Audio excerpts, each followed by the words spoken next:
Will you act for 30 minutes in a Rolls Royce? Written by Lunardi. Preface.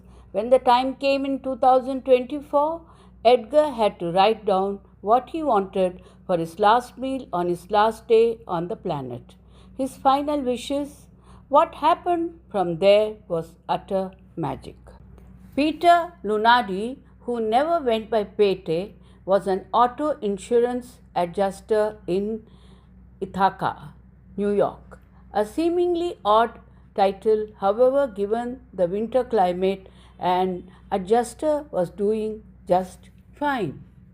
The typical day was mostly waiting for emails listing locations to go to take pictures of cars with dents or glass damage. Peter had a normal 9 to 5 job. The fateful day when Tammy came into his office changed Peter's life to forever twice.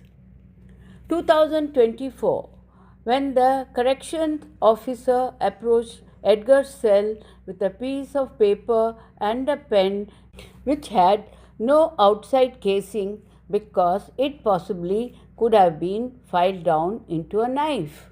The guard couldn't help but shake his head. One of the best, most honest inmates, not to mention the resident barber for the guards, was going to be executed in 7 days. As it goes, those on death row get to put their own order in for their last meal. Even John Wayne Gacy got everything he wanted. He ordered a dozen fried shrimp, a bucket of KFC fries, and a pound of strawberries. The man killed at least 33 men and had the balls to order a pound of strawberries. Peter grabbed the paper and flaccid pen from the CO and took all but 15 seconds to write out his demands for his last day. A bottle of 1982 Lafite Rothschild Bordeaux and 1 hour with a kiss by Klimt mounted to the eastern wall of my cell so I can have sunshine with it in the morning of my last day. The kiss was worth at least $80 million and was once owned by Oprah. This was a new challenge for a prison in the Midwest, usually trying to source various ice creams or lobster. Edgar wanted to have a bottle of fine wine and stare at a picture on the east wall. It was doable. Prisons have a way of making things happen when they say a life is on the line. Only the people on the other end of the phone didn't really know. Tammy caught Peter's attention immediately after she entered.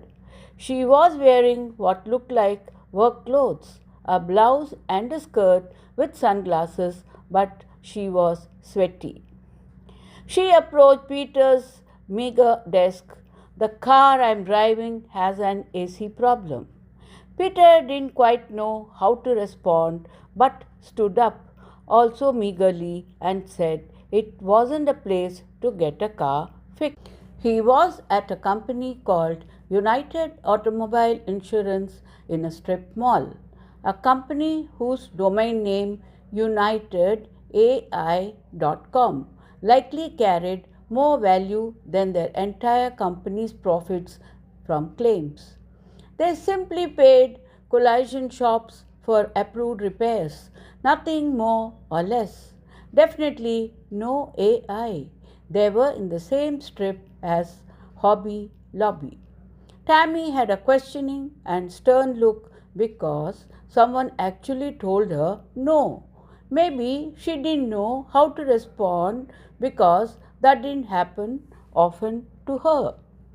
You need to go to an actual collision shop or a dealer to get the work done. We basically do verification, payment, and subsequent paperwork, Peter said as best he could, even though he was frowning.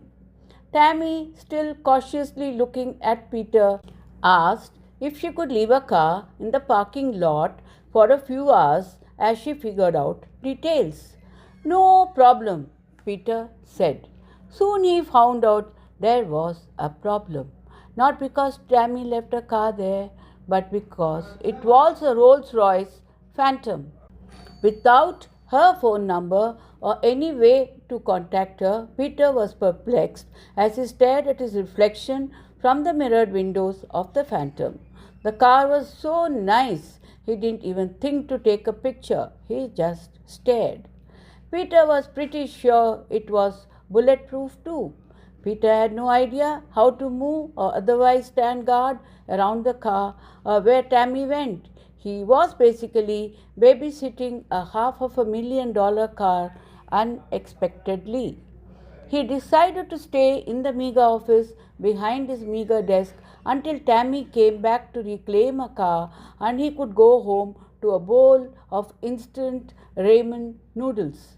At the age of 28, he still lived like a college kid. Little did he know he would be famous soon. When Tammy returned to the meager insurance shop, Peter was almost exactly as she left him behind his desk. He did the same half stand up, which looked respectful if not awkward. Tammy stunned him. Would you be open to making $2 million in less than a week for a total of 30 minutes of acting? What? Peter said. I think you heard me, Tammy said as if out of a shell. What do I need to do? Peter was fishing, but his interest was palpable. You are going to drive that Rolls Royce, and we are going to pick up a painting from a prison.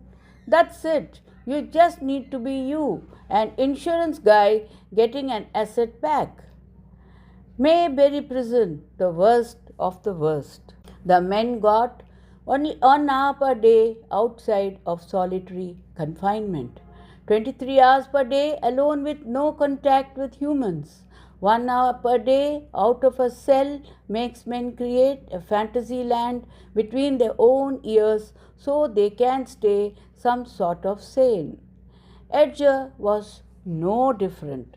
He was a confessed, notorious murderer, but was, as he put it on an ABC 20 out of 20 interview in 2023, an art snob. While other men on death row think about food and the senses of sight, smell, and taste, Edgar was about the same things just with art and wine. The same senses but in different capacities. 23 hours per day to think, 23 hours per day to do nothing but think. Peter didn't know what to do. He was thinking it was a joke, but the look on Tammy's face made him think twice. This offer was real. Okay, so I just need to drive a car, like a butler or something, Peter asked. Yes, very similar.